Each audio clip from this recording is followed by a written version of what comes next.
This is Wickham Sound. Hello everyone, my name is Dane Cobain and you're listening to The Art Show on 106.6 FM Wickham Sound. We're the sort of local radio show that covers various local artsy things, events. We try to showcase local musicians, poets, performers, all that kind of stuff.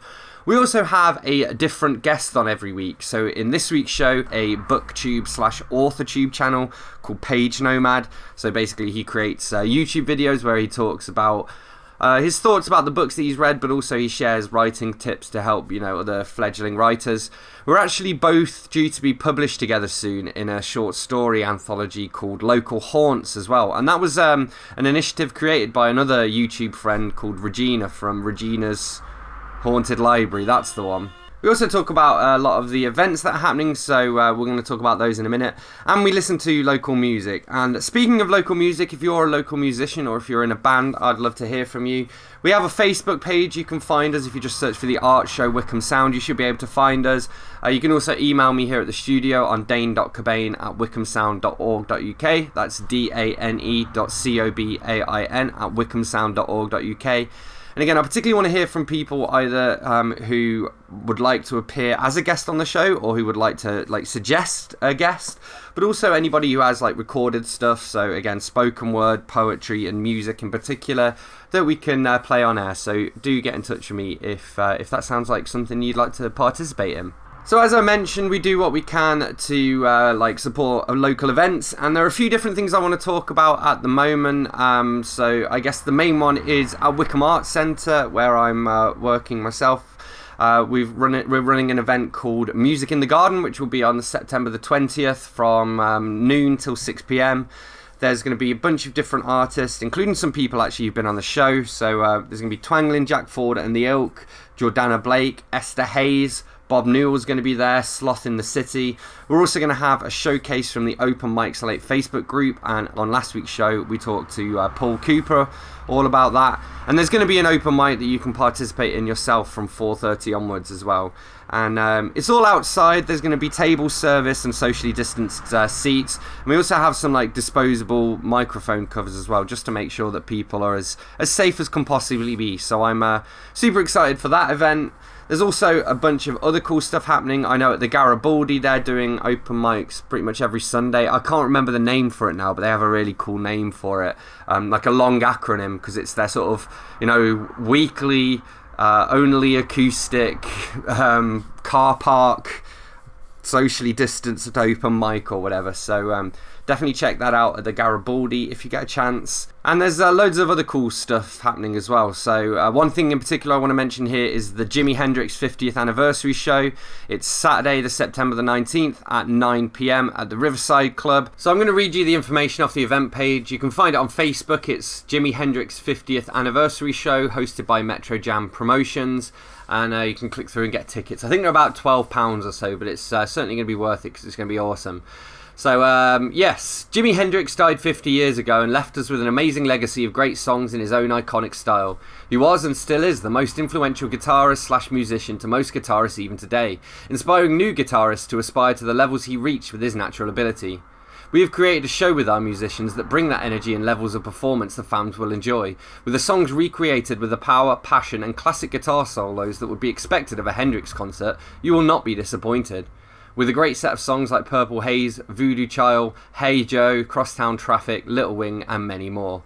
Fun fact, I used to think that Voodoo Child was Voodoo Chili. So in last week's show, one of the things that I shared with you guys was a clip of Martin Gray performing one of his poems, and I thought it was quite a nice little way to break up the show. So today I'm going to share another poem with you. This isn't my poem, it's called Snake by D.H. Lawrence, and I was talking to somebody about this, and I thought I'd look it up and whatnot, and I thought it was quite a fun little poem, so I thought I'd read it out for you guys. So this is Snake by D.H. Lawrence. A snake came to my water trough on a hot, hot day, and I in pyjamas for the heat to drink there. In the deep, strange scented shade of the great dark carob tree, I came down the steps with my pitcher, and must stand and wait, for there he was at the trough before me. He reached down from a fissure in the earth wall in the gloom, and trailed his yellow-brown slackness soft-bellied down over the edge of the stone trough, and rested his throat upon the stone bottom. And where the water had dripped from the tap, in a small clearness, he sipped with his straight mouth, softly drank through his straight gums into his slack long body, silently. Someone was before me at my water trough, and I, like a second comer, waiting. He lifted his head from his drinking, as cattle do, and looked at me vaguely, as drinking cattle do, and flickered his two-forked tongue from his lips, and mused a moment, and stooped and drank a little more, being earth-brown, earth-golden from the burning bowels of the earth, on the day of Sicilian July, with Etna smoking. The voice of my education said to me he must be killed, for in Sicily the black snakes are innocent, the gold are venomous. And voices in me said, if you were a man, you would take a stick and break him now, and finish him off. But must I confess how I liked him, how glad I was he had come like a guest in quiet, to drink at my water trough, and depart peaceful, pacified and thankless, into the burning bowels of this earth. Was it cowardice that I dared not kill him? Was it perversity that I longed to talk to him? Was it humility to feel so honoured? I felt so honoured. And yet those voices, if you were not afraid, you would kill him. And truly I was afraid, I was most afraid, but even so, honoured still more, that he should seek my hospitality from out the dark door of the secret earth. He drank enough, and lifted his head, dreamily, as one who has drunken, and flickered his tongue like a forked knight on the air so black, seeming to lick his lips, and looking around like a god unseeing into the air, and slowly turned his head, and slowly, very slowly, as if thrice a dream, proceeded to draw his slow length curving round and climb again the broken bank of my wall face. And as he put his head into that dreadful hole, and as he slowly drew up, snake easing his shoulders, and entered farther, a sort of horror, a sort of protest against his withdrawing into that horrid black hole, deliberately going into the blackness and slowly drawing himself after, overcame me now his back was turned. I looked round, I put down my pitcher, I picked up a clumsy log and threw it at the water trough with a clatter. I think it did not hit him, but suddenly that part of him that was left behind convulsed in an undignified haste, writhed like lightning and was gone into the black hole, the earth-lit fissure in the wall front, at which, in the intense still noon, I stared with fascination. And immediately I regretted it. I thought how paltry, how vulgar, what a mean act. I despised myself and the voices of my accursed human education, and I thought of the albatross, and I wished he would come back, my snake. For he seemed to me again like a king in exile, uncrowned in the underworld, now due to be crowned again. And so I missed my chance with one of the lords of life, and I have something to expiate, a pettiness. Alright, so we listened on last week's show to some Rob OST. We listened to a track of his called Inversion, which I really enjoyed actually. And so we also have here what he describes as a horrendous pop track that him and his mate Nick did for an advert. It's called It's All Here If You Want It. I personally have a soft spot for horrendous pop tracks, so I'm gonna allow it. So yeah, It's All Here If You Want It.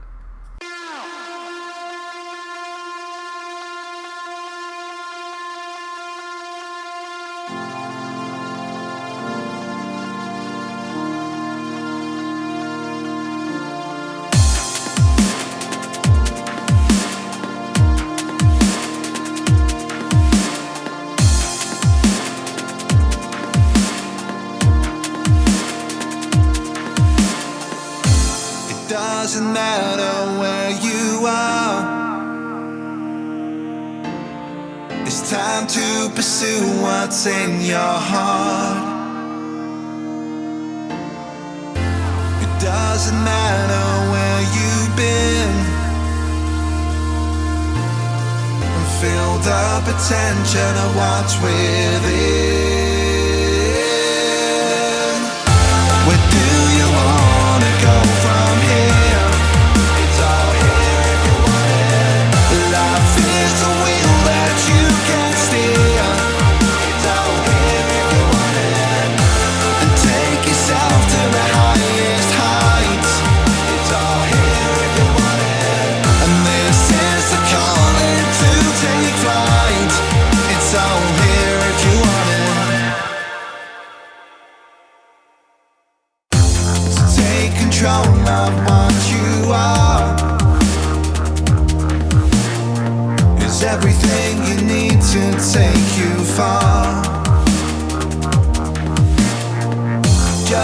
with the vision you have seen.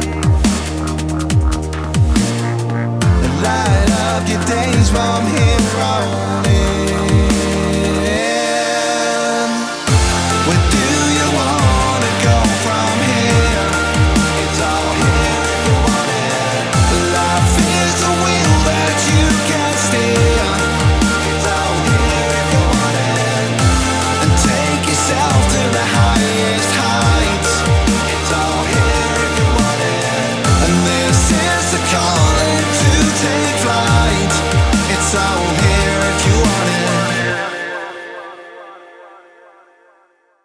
There's a redemptive power that making a choice has, you know, rather than feeling like you're at effect to all the things that are happening. Make a choice, right? You just decide what it's going to be, who you're going to be, how you're going to do it. Just decide. And then from that point, the universe is going to get out your way. Where do you wanna go from here? It's all here if you want it. Life is a wheel that you can steer. It's all here if you want it. And take yourself to the highest heights. It's all here if you want it. And this is the calling to take flight. It's all here if you want it. It's all here if you want it.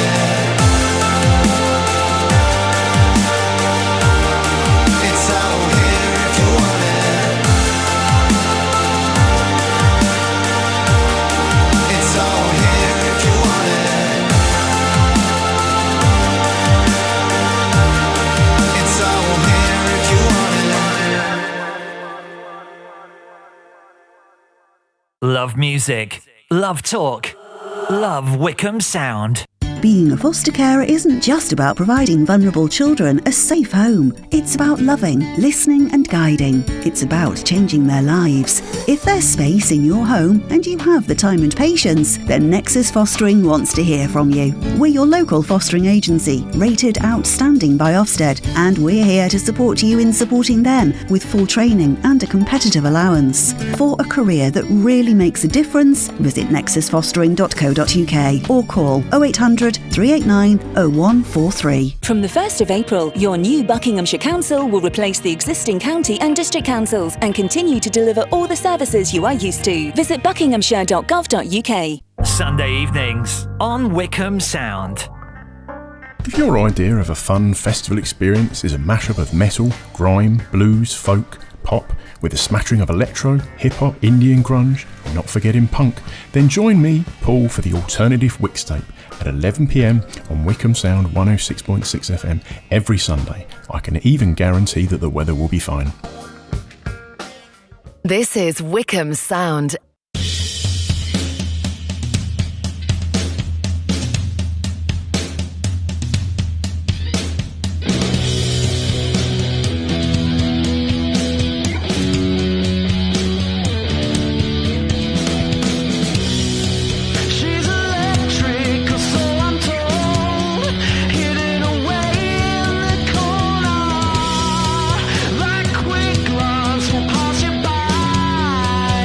But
This is Wickham Sound.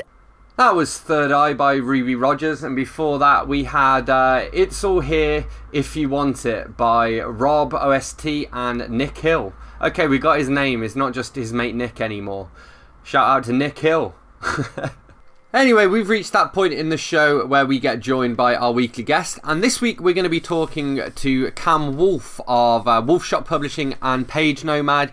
He's an author and YouTuber that I know. We both have a story in this short story collection coming out soon called Local Haunts, which is edited by Regina from Regina's Haunted Library, another YouTube channel as well. It's very much like a community thing. So we're going to chat to him about books and writing and stuff. So over to Cam.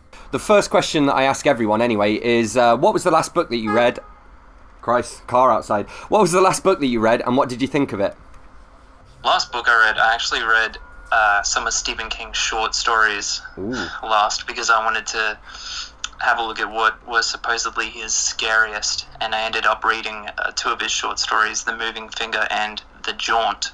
It's funny that you mentioned those particular ones. I thought you were going to mention 1408 as well. Did you read that one too? Or no, I think I've read that enough I've read times. that one like 20 times. Probably. Yeah. Don't need to do that again. What collection is The Jaunt in? I can't remember off the top of my head because they're from two different ones. Yeah. I know The Moving Finger is from Nightmares and Dreamscapes. The Jaunt's from Skeleton Crew, I believe, because I think that's his most popular one, his most popular collection. See, it's kind of funny because that's one that I haven't got to yet, but because I always think to myself, I always think that The Shining was the first Stephen King that I read, but we studied The Jaunt when I was at uni, so I think The Jaunt was the first Stephen King that I read, but I haven't got to Skeleton Key, so that's why I haven't reread it for 15 years or something, so I need to get to it. I haven't read the other short stories in there, but everyone online reckons it's his best one, so it might be worth it. Oh, sweet. How did they make you study The Jaunt as a short story? I'm just curious. I can't really remember. All I really remember is the story. I'll have to dig out my notes and see exactly what. Well, this is the other thing, is that I didn't actually take that many notes, so I just sort of showed up to lessons and listened, and then and now it's 15 years later, and I'm like, what did I actually do at uni? You know. That's fair enough. I expect with The Jaunt, because it's I guess if you wanted to really be deep about it or get really philosophical, it's about the idea of being stuck in a limbo for all eternity with only your own mind. It's quite deep. There's philosophical bits behind that as well. It was Jean-Paul Sartre, didn't he say hell was being trapped forever in a room with your friends? But I don't know, I think I'd rather be trapped with my friends than by myself forever, you know? I think being by yourself would be what would really cause you to go insane. Yeah, that's a tough call, but I'd probably go with being stuck with friends as well. Cool. So I got a whole bunch of stuff I want to chat to you about. One of the first things that I want to cover is, so you're going to be appearing in Regina's Local Haunts anthology, and I wondered if you could tell us a little bit about what your submission's about. Yeah, of course. I'm really excited for it. She reached out to me when she was first putting it together and just completely caught me off guard. So I was really excited. So the idea is that all of the short stories, as far as I know, are based on our own regions, because all the authors are obviously from all over. So I've never really dug too much into Australian mythology before, but I probably won't say outright what the actual mythology is that I went with, but it's a classic Australian legend, and I guess I would say it's my kind of tribute to vintage campfire horror. So I think anyone who reads it will get the idea straight away that it's kind of like a campfire horror, basically about a group of tourists in Australia in the woods of, I think it was Perth, and something surprises them that catches them a bit off guard, and eventually you'll see exactly what it is, but yeah, it's very hard to say without spoiling it. Cool. I'm looking forward to it. Well, that should be out quite soon as well, right? I think, is it 1st of October, I believe. 1st of October. Oh, yeah, and pre-orders are available as well. Yeah, I'm excited. So what was with your short story, if you don't mind me asking? I'm just curious about what yours is. Yeah, well, mine's it's kind of the way I tried to write it is kind of almost like Henry James, I guess, or quite Victorian kind of horror in its influences. and it's kind of gothic. Yeah, and it's about a local legend we have here in High Wycombe, where basically there's a pub called the Georgian Dragon, and there was a barmaid called Suki there. And we live right by the Hellfire Caves, and it's like got one of those, Hellfire Club mythology. Basically, this is based on like this true story of this barmaid from the village. She was like lured down to the caves by these boys, and then they kind of got into an argument, and the boys ended up throwing rocks at her, and one of them hit her in the head and killed her. And so she said to haunt the caves and to haunt the pub and stuff. So, but it's kind of that story basically. So it's like an existing ghost story, and then I just sort of added a few elements and wrote that up. It was Sounds a lot of amazing. fun. Yeah, it was fun. I'm fun jealous. to write. You guys have way cooler local legends than we do here. We've just got weird looking creatures in the bush basically. That's about it. I'm excited about that though as well, because I think that's the thing, like with an anthology like this, where as you say, everyone's sort of scattered all over the world, and the fact that it's specifically designed to get people writing about their local areas and their local mythology, it will be really interesting just to see what comes out, I think. Absolutely. It was interesting for me because I've never really done like campfire horror or creature horror before. I usually go with more weird environments, that kind of stuff. So it was fun to write about specifically a creature, especially one that so many people hear about coming from Australia. People will know once they read it, obviously, but I think it'll be interesting. Cool. See how it goes. And that kind of touches on something I want to talk about, and I'm not sure how we're going to word this, but like, so first of all, how would you define bizarro literature in radio-friendly terms? And do you think it can be a valid art form?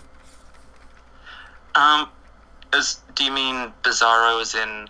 As in, like... is it okay to say, like, erotic? Or? Yeah, you can say that, and like Chuck Tingle style bizarro. Right. We probably can't say any of the book titles or the subject matter. The specifics. I would expect with guys like Chuck Tingle, authors who have been pumping these out for so long, and it's not an insult to him or anyone like him, of course, but I feel like it's very low effort kind of stuff. Basically just to, how do I say this, appeal to a very, very specific set of niches within, fetish culture or something like that. Basically, they pick something that sounds so bizarre that it couldn't possibly be mainstream eroticism or bizarro, but you'll either get people who read it purely out of morbid curiosity like myself, or people who are genuinely, for whatever reason, attracted to Bigfoot or something like that. But I find it really fun just to read them if you don't take them too seriously.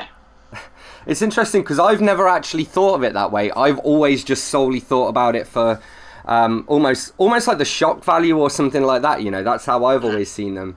But you're right, like they do. There is always something there that they tap into. Whether it's, I don't know, furry culture or something like that.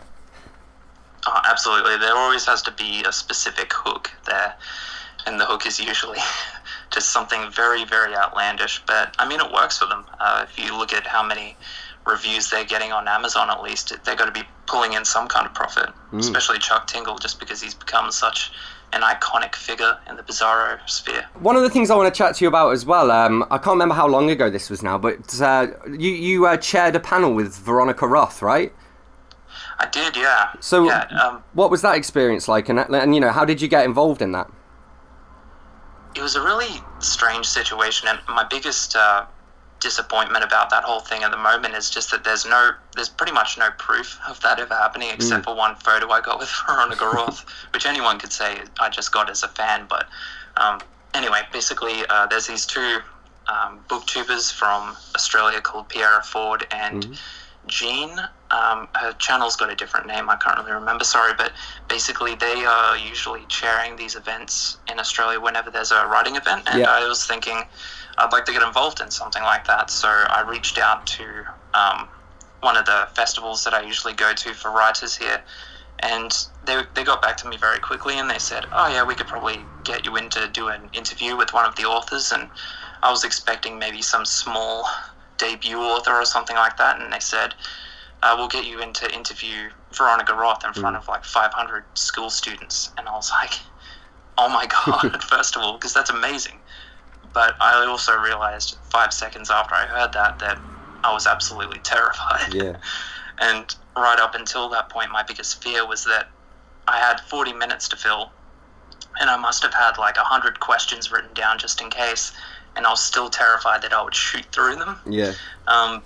But yeah, they basically told me that I had to keep it kind of within a strict-ish parameters, because obviously it's for kids, and the whole idea of having Veronica Roth there in front of the kids was to talk about the Divergent series specifically, but also how Veronica feels about its influence on, how do I word it? Getting kids to read, basically, in education, that kind of stuff, how she feels her book applies in those situations, that kind of stuff. So it was very easy to keep her on track, and she was so nice to me, because she was obviously fully aware of how nervous I was. Yeah. So at a certain point, you wouldn't have been able to tell if you were there, but she was basically interviewing me to interview her, kind of steering me in the right direction. But it was really awesome, because after the interview, her and her husband invited me to like kind of hang out with them for a few hours as well, while she was like signing books, that kind of stuff. It's really fun. You're listening to The Art Show on 106.6 FM. My name is Dane Cobain. I am your host. We're here in conversation with Cam Wolfe from Wolfe Shop Publishing, and we're going to check out some music here. So the band Dizzy Fish got involved, great name. Dizzy Fish play the best selection of rock, pop, Britpop and party covers through the decades to the present day. You just know you're in for a good time. And this is one of the videos they put out during lockdown, and it's their cover of Waterfall by the Stone Roses.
This is Wickham Sound.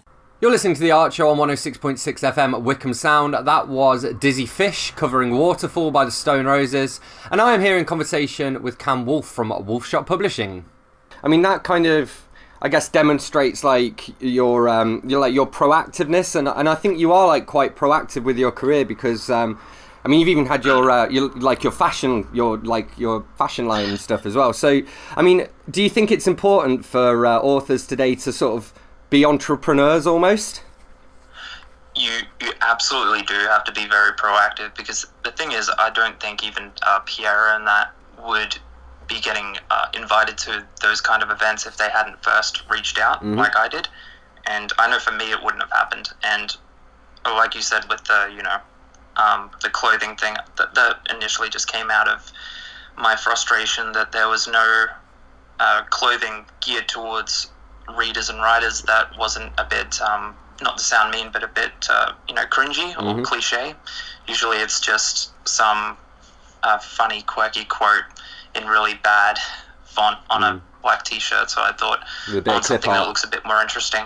Yeah. But I've kind of tried my hand at a lot of different things. I think I had a podcast for a little while there. I tried the blogging thing, and I think once I realized that there's no shame in stopping once you realize it's not working for you or you can't manage it, it's always worth a try. But it's been doing wonders for me, absolutely. So what do you think it is about making videos that's kind of endured? With videos, I think it's a lot easier because it's not as competitive, with having stuff like I'm probably not so much with a blog, but with the clothing thing or that kind of stuff, it always feels like you're trying to convince people that they should be purchasing your product over other people's. But with videos, especially on YouTube, it's almost a whole new medium in itself.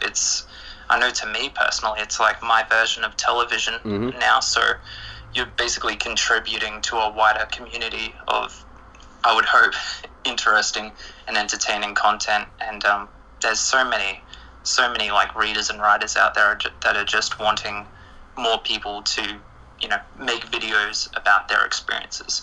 Specifically, not so much focusing on telling them how they should and shouldn't be reading or writing, but kind of just giving your personal opinions and experiences as well. Yeah, for sure. Well, I mean, you did a video on that recently, really, didn't you? Where I can thoroughly kind of understand it. It is kind of like a catch-22 of giving writing advice. Unless you're Ernest Hemingway or whatever, then there's always going to be someone who disagrees with you. I mean, I'm sure there are people who disagree with Hemingway, so but it's difficult to give writing advice. There aren't that many writers that I'd particularly want writing advice from. Like Stephen King is probably the obvious one.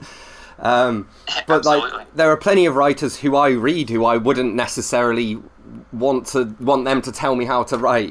So how do you find the balance there, do you think?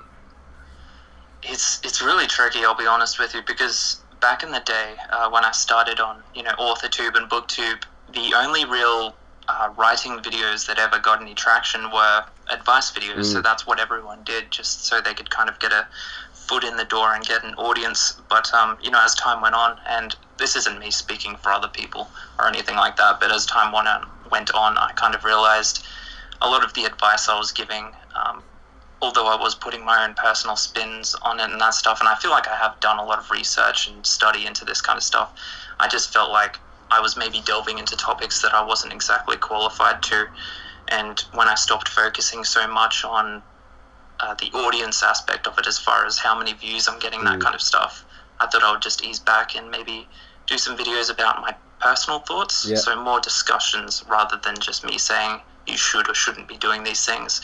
And the surprising thing was it actually worked out really well for me, because my writing videos now, I feel, are getting a more authentic audience base than it did back then, because rather than just having people tune in to see what your advice is, I'm getting people tuning in because they're genuinely interested in how my progress is going, that kind of stuff. It feels a lot more intimate with my audience, which is just awesome. I mean, I suppose another advantage there as well is is like how they age as well, because as you got to bear in mind, like when you post a video, it's not just who watches it then, it's, you know, three years down the line someone might be watching it, and if it's just your opinions, then opinions change, whereas if you're saying, you know, this is how to do something, you can end up feeling a bit of a hypocrite, because if you then change how you do it, you know. That's the hilarious thing. One of my most popular videos was a video I did called Writing Cliches to Avoid on fantasy. Yeah. And it's not a horrible video, I don't think, by any means. I don't think I said anything in there that was wrong so much, but it's just still makes me cringe a little bit to look back on it, because it's from 3 years ago, and it's a completely different vibe to how my videos are nowadays. But I found that with my writing videos, most of the views I get from them end up being a year or two down the line, which is just bizarre. But, you know, it's awesome. I'm not complaining, but I don't know, as long as you don't take it seriously, I guess. Yeah, cool. So, have you got, am I right in thinking you've got a book of your own coming out soon as well? I do, yeah. I really wanted it to come out just before Halloween, so I could kind of try and, probably shouldn't put it like this, but try to cash in on the Halloween hype. But, yeah, I don't know, with the whole pandemic thing, so, you know, obviously you have to put money aside for different stuff, and now it's looking like the book will probably be around January next year, I guess. Cool. And what can you tell us about it? I can tell you anything you like, really, aside from the ending. But basically, it's a psychological horror. It's about a man in his 40s called... sorry, I'm just having a bit of a mind blank here. Been working on it so much, and as soon as I need to talk about it, I just go completely flat. Joseph Ridley, and basically when you are introduced to him, his life is kind of in the pits. He's a very cynical man. He doesn't have a lot of friends or anything like that. He feels that life's treated him very unfairly, and as the story goes on, you get a bit of a glimpse into his past, and a storm comes to the city that he lives in, and with the storm comes a whole number of horrors that kind of force him to confront the deeds of his past and kind of show him exactly what type of person he actually is. And I will say that it's quite a graphic story. It's one of the most intense I've ever written, but I'm really proud of it. I think, without sounding too full of myself, it's probably the best writing I've ever done, and I've put a lot of blood, sweat and tears into it, so I'm hoping it does well. Awesome. Sounds good. I look forward to it. Another thing I want to ask you about is your tattoos. So you've got quite a few different tattoos. I wondered if you could tell us about maybe a few of your favourites and what they mean to you. Sure. It's funny you say that, because I'm actually getting a new tattoo tomorrow as well. Cool. And I was thinking down the line, after I get a few more, I was going to do a video kind of running through them, because a lot of them are story inspired. But at the moment, I've got the Cyclops on my right arm, which, you know, inspired by Greek mythology, along with a Medusa on my upper arm, again, Greek mythology. And then I've got the first tattoo I ever got was on my left forearm, and it's just the word equitas, which is Latin for equality. And to be completely honest, it's not because I thought I was being very profound or anything like that. It's just I saw it in the movie Boondock Saints, and I thought it would be really cool if I got that. So that was my first tattoo. And what else have I got? I've got a few other little ones around, just little references to TV shows, that kind of stuff. But tomorrow, the tattoo I'm getting is the Hobbit door from Lord of the Rings, which should be very cool. And then down the line, I think I've got a Musketeers tattoo I want to get, a Sherlock Holmes tattoo, and then maybe a Constantine tattoo, as in the comic book character. Cool. Awesome. So just a few more questions to end on. One of them is, will you be taking part in Movember this year? I will, yeah. I've been doing it every year. I can't remember if I made a video on it last year. It would be bizarre if I didn't, but yeah, I do it every year. I'm very excited for it. I've been kind of keeping the mustache going since last year, so that it's not so much of a shock to all my family and friends this time. But we'll see. Awesome. What about you? Are you thinking of jumping in on that? Probably not, to be honest. But I'll donate to your page though. That's okay. Cool. And what's next for you? Like, what are you planning over the next couple of years? Obviously, you've got your book hopefully coming out in January. Have you planned ahead of that? I have, yeah. I've got a few projects planned. Aside from the YouTube channel, I'm hoping I can be pretty consistent with, just to keep that going, because it's a fun hobby, you know. But I've got a few other writing projects. I've got a book of short stories that I've been working on quite a bit as well, along with my psychological horror. And I think I've got about 4 of the 10 planned stories written so far, so it's got a bit of work ahead of it, but I'm really excited for people to read those ones. And then ahead of that, I want to write a series that will hopefully be something I can work on indefinitely, a very episodic kind of fantasy series set in a more Wild West fantasy world kind of setting, which I'm really excited about. Cool. That's all I've really got to say about the fantasy one just yet, because it's very early stages. Yeah. But as far as the anthology goes, that will probably be the next one, and I expect that one will probably be finished by the time the psychological horror comes out as well. So it should be like maybe 3 months after that one. Cool. You can start kind of queuing them up. It's funny as well, because I guess, as you were saying about that last book that you were talking about, you know, until you've really got a decent chunk of the words down, it's never really a good idea to talk about your book with somebody else, because they'll come up with flaws in it, or, you know, whatever. They'll find things that are wrong with it, or you'll lose your motivation on it. So I think it's I don't know, I've always tried to avoid doing that myself. Like, until I've got maybe at least half of it done, I don't really like talking about it. Yeah, I had to learn the hard way that you have to be very careful with what you say about what you're working on. Otherwise, people will pick apart, you know, what information you do give out and draw their own opinions from it. But, I'm pretty excited. Just trying to think of... never mind. Yeah. Things change as well, though. I mean, how would you describe yourself as a writer? Are you like a plotter, or a pantser, or a plantser, I think is the people who are in between? I think I would be a planter. Yeah. I have this I did a video not too long ago, kind of where I had to sit down and look at my own writing process, and it was really strange to me, but just because I haven't personally seen anyone else who does it quite the specific way I do, which I don't know if that's a good thing or a bad thing, but basically I will do a very rough kind of outline for every single chapter in the book, but then when I'm actually writing the book, it'll change almost entirely. So I need to have, I guess, a rough outline of where the story rises and falls. Aside from that, I'm pretty much fine to go completely off the rails. It's funny because you're talking about the writing advice earlier, and I think the writing process itself is, I mean, that's almost like the most sacred thing to a writer, you know, and that's something that I think everyone has to figure out for themselves. So you can make videos saying, you know, here's my writing process, but you shouldn't be saying, here's how you should write, if that makes sense. Yeah, that's 100% correct. I don't think I've ever heard of 2 very successful authors who have the exact same way of writing, because it's such a...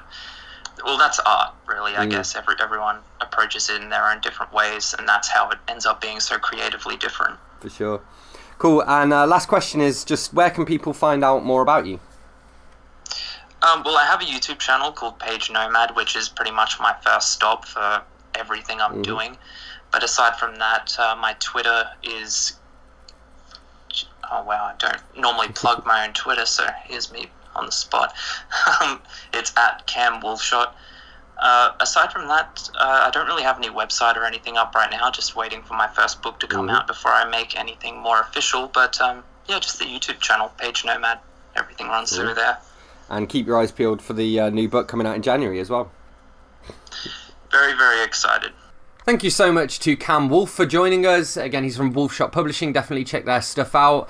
And you're listening to The Art Show on 106.6 FM at Wickham Sound. My name is Dane Cobain, and it's time for a little local music. So I've put out an appeal online just for local bands to, to send in some tracks. And again, if you're interested, please do drop me an email on dane.cobain@wickhamsound.org.uk. That's dane.cobain at wickhamsound.org.uk.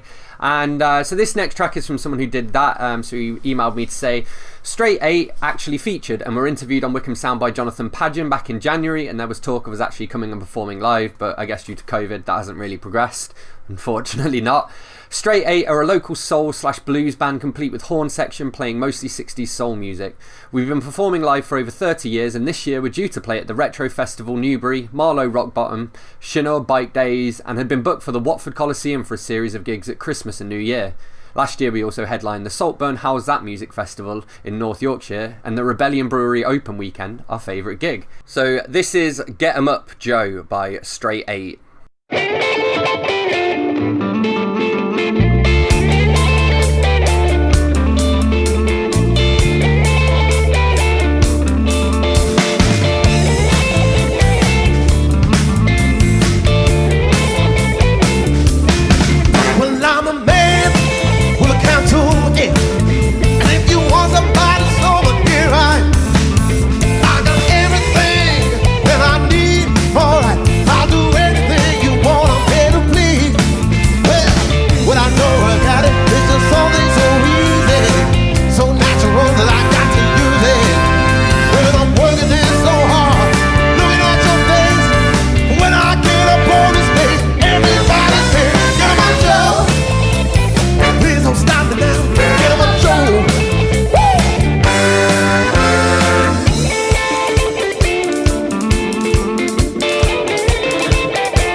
You're listening to The Art Show on 106.6 FM at Wickham Sound. My name is Dane Cobain. I am your host for this evening and indeed every Wednesday, except it's Tuesdays at 7 p.m. Okay, we'll just leave that in. Why not? And we've reached the part of the show where I make some recommendations. So each week we recommend a book, a TV show, and a movie. And so for this week's book, I'm going to recommend The Virgin Suicides by Jeffrey Eugenides. It's been described on the front by The Observer as one of the finest novels in many years, a catcher in the rye for our time. I don't know if I'd call it a catcher in the rye for our time, but it was certainly a very well-written sort of literary horror novel, I guess you would call it.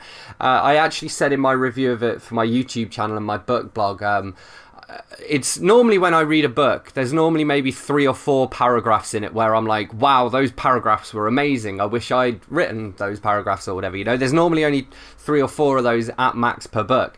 And The Virgin Suicides, not only did it have so many that I lost count, but there were places where it had back-to-back paragraphs about 2 different subjects that were both stunningly written. So it's I gave it a 5 out of 5, and it's definitely one of my favourite books of the year, if not my favourite book of the year. So that's The Virgin Suicides by Jeffrey Eugenides. For this week's album, I'm kind of cheating a bit because I've recommended the band before, but I'm going to go with Live Aus Berlin by Rammstein.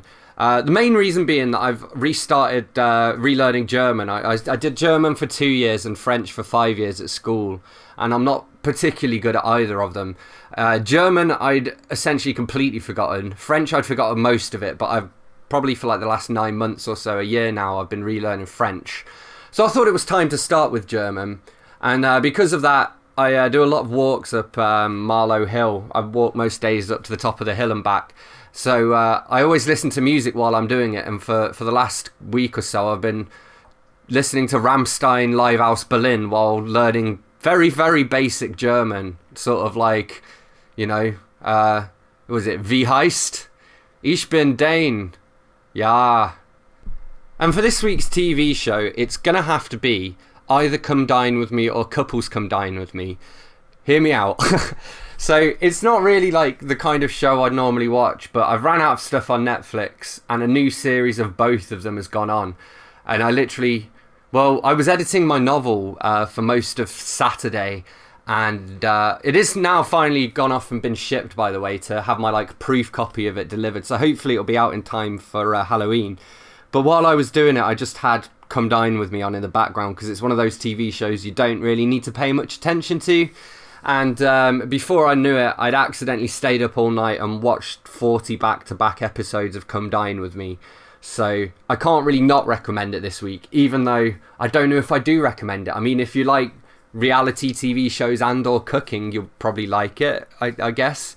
But then you've probably heard of it. Anyway, that brings us to pretty much the end of this week's episode. But before that, I want to let you know a bit more about next week's episode, and also, of course, how you can contact me. So I'm always looking for people who'd be interested in being guests on the show, and also musicians or poets or anybody with, basically, if you've got MP3s and you do something that would sound cool on the radio, let me know.